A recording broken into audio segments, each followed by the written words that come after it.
We are also going to very soon be recruiting members of the local defense forces in the whole country. This program will start running next month, but the dates will be communicated and the program will be communicated very soon. Anytime this week we shall, in fact, invite some of you to come for a news conference that will be addressed by the defense spokesperson about that. And thereafter we shall roll out the program through newspaper and radio advertisements and TV. So, like Mr. Vane said, these recruitments are part of open and clear processes. You are required to be a citizen, should be of good character, age between 18 and 25. You must have sat at least senior 4. All these requirements will come in. But again, there are unscrupulous people who go and start extorting money from candidates who intend to join the forces. And I don't know why. Again, like Mr. Venice, I don't know why people pay. No one is supposed to pay to join the forces. No one. So I'm sounding again a warning or information to whoever may be interested in joining the local defense forces, that whenever the announcements and the designated dates for each district are published, you do not have to pay money to anybody to be able to join the defense forces. If you qualify, you'll of course go through interviews, and there will be no need for anyone to pay money to come to those interviews. But here some of our people, I don't know for whatever reasons, they still believe in and expose themselves to those unscrupulous people I'm talking about. About here some people crying, they have taken my money, they have told me I'm going to join the LDUs, but I've been left out. Even the people who are recruiting themselves.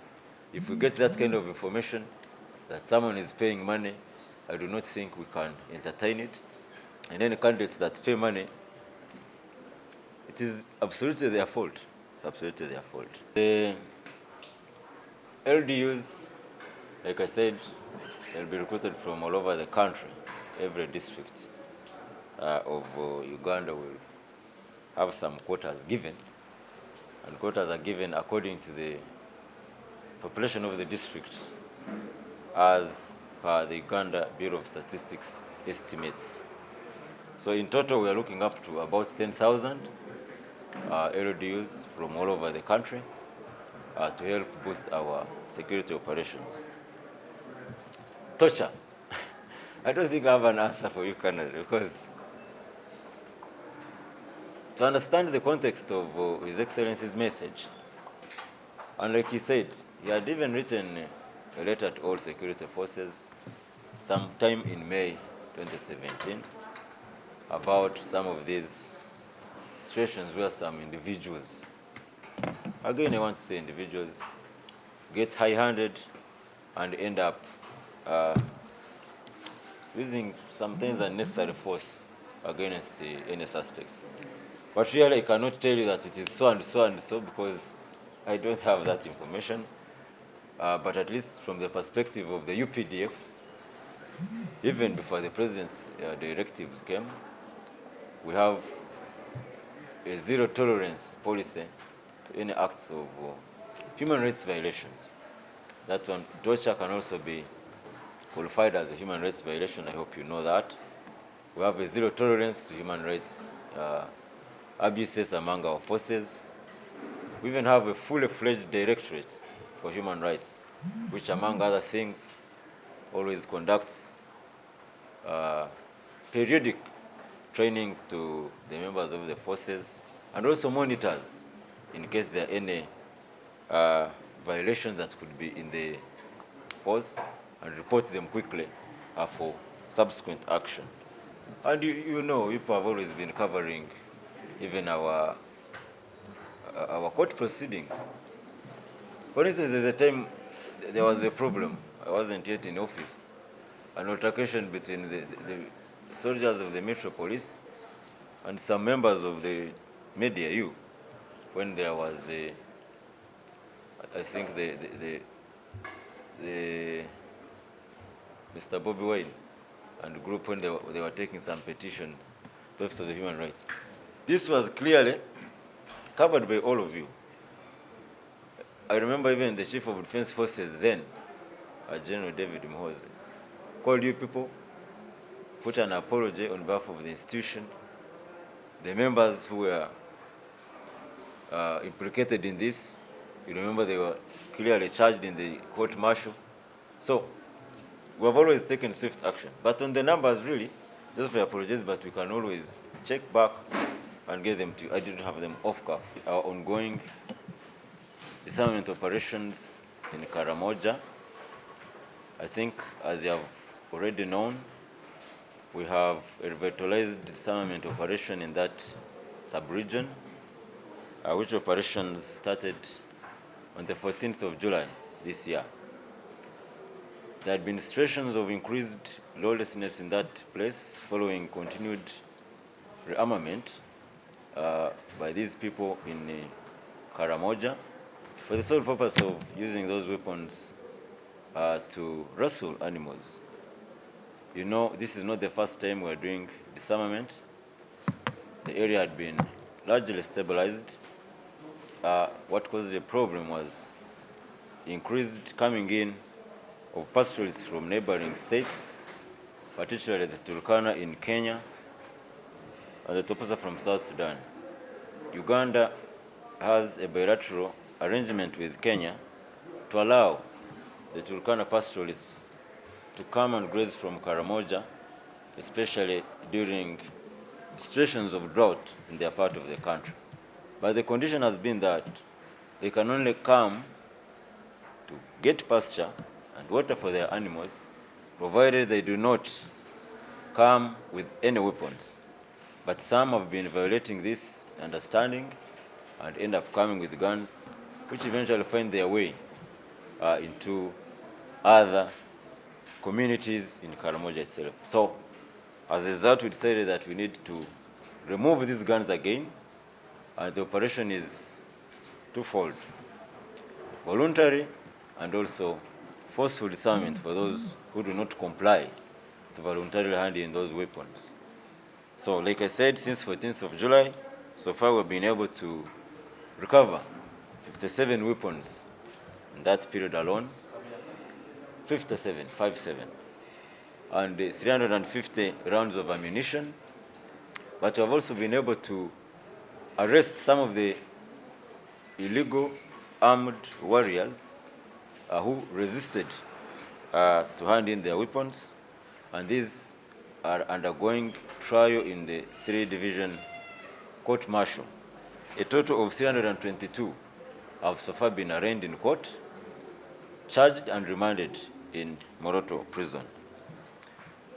Now, the voluntary disarmament, we are encouraging people to hand in weapons, voluntarily those who have them, to particular designated centers, and we have done this jointly with other sister security agencies in the region, particularly the police and stock theft unit, and the leaders in each of the districts of Karamoja.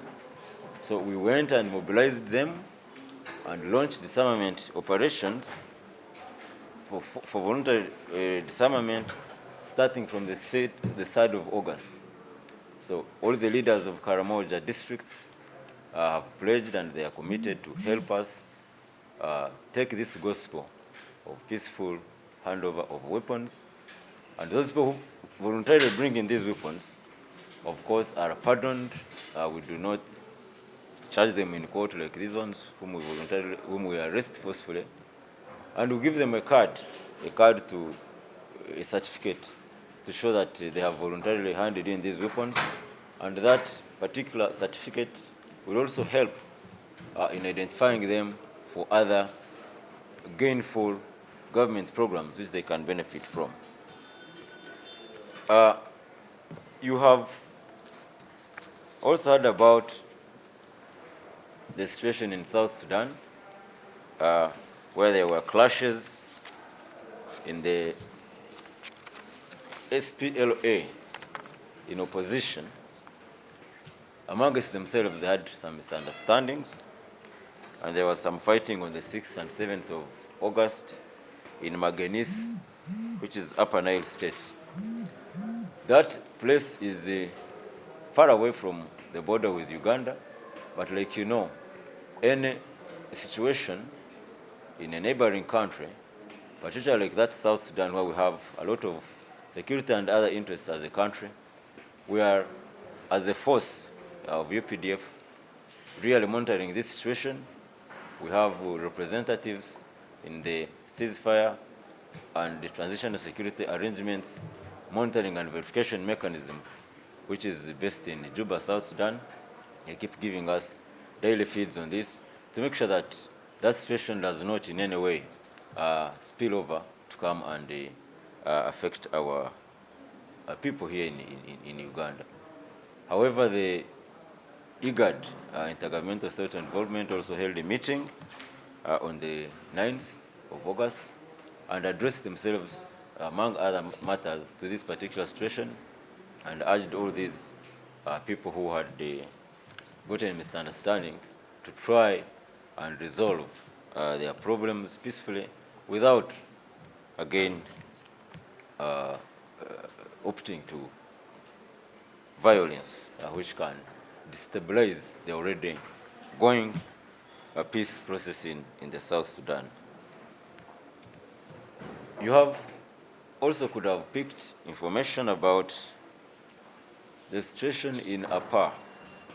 Apa is an area which is between Amuru and Ajimani districts in northern Uganda.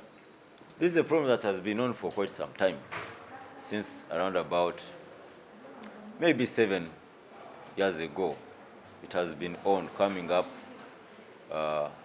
because that land used to be a game reserve, but has been a source of a conflict between the communities of the Madi and the Acholi in those districts.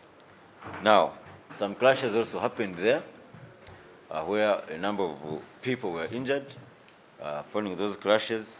But as security, we quickly swung into action, of course, working with the police. And 48 people were arrested in connection with that. And they were processed.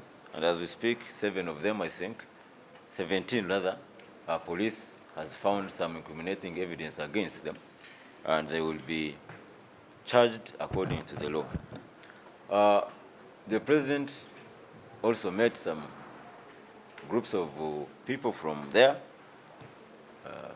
at the State House, and also urged us as UPDF to make sure that we work, of course, gently working with the police, instructed that we should stay deployed in that area to make sure that no such clashes happen again, and that is what exactly we're doing. So our forces under a 4th Division, which is in charge of Acholi sub-region, are really taking this as a very point of concern, big point of concern, to make sure that those clashes do not continue, especially where innocent lives are getting lost. I'll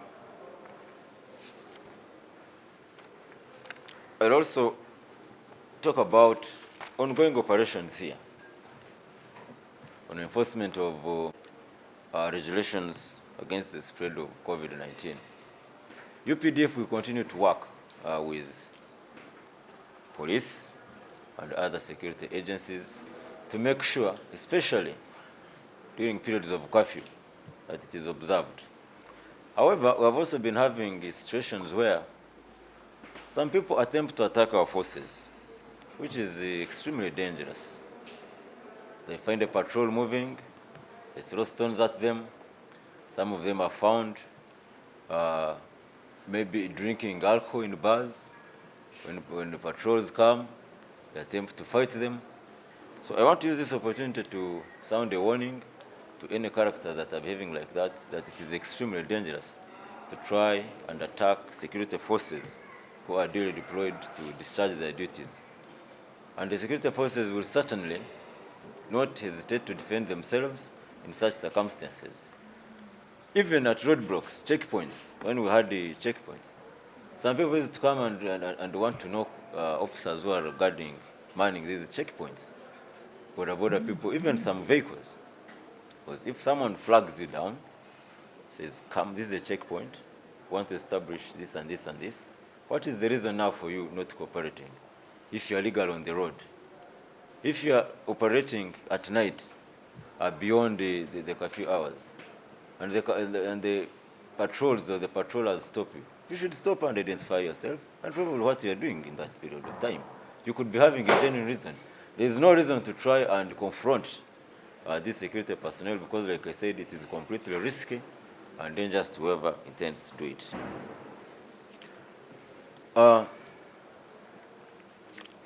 I will tell you also very quickly, before I wind up, about a situation that was reported, I think last week on, it must have been on Friday. I think I saw it in the Observer. It's a very bad story about the UPDF forces in Equatorial Guinea. And I thought I should use the opportunity to clarify it. We have been having deployments in Equatorial Guinea for 5 years running now, under an arrangement called Uganda Military Training and Mentorship Team in Equatorial Guinea. There were reports that soldiers are about to revolt in that, those who are deployed in that country. I want to state that the stage at which UPDF is, revolts are not possible at all. Not. Those are things that were sorted, and they are of those long-gone regimes that where soldiers could revolt. Even if there's a mistake, we find a way of how to iron them out. True, there are some allegations that came out against some of our officers there, and that mission is under the supervision of the Commander Land Forces, like any other missions deployed. Like Somalia, even that one is. So the Commander Land Forces took note and has sanctioned the investigations. Investigators are already on the ground to establish what could be causing some of these complaints, like the paper wrote them, the Observer newspaper. So the investigators were dispatched quickly to Equatorial Guinea to find out what the problem could be. But I want to state that there cannot be a revolt, and even those who put that kind of information in the press are some of indisciplined individuals, and some of them have already been sanctioned and brought back to the country to make sure that they help in investigations. Because, as you know, our laws do not allow members of the forces who are not authorized to give information to the press or the media. So we're finding out how that happened, and some of the officers that we think were responsible for that have already been repatriated from that mission to come here and help in investigations. But those investigations, like I said, also some members were dispatched by the Commander Land Forces to go and dig into all this and find out what the problems could be in that particular mission, which has otherwise been running without any incident ever since it started in 2017. Finally, maybe I can also tell you that, because I heard Mr. Vene talk about it,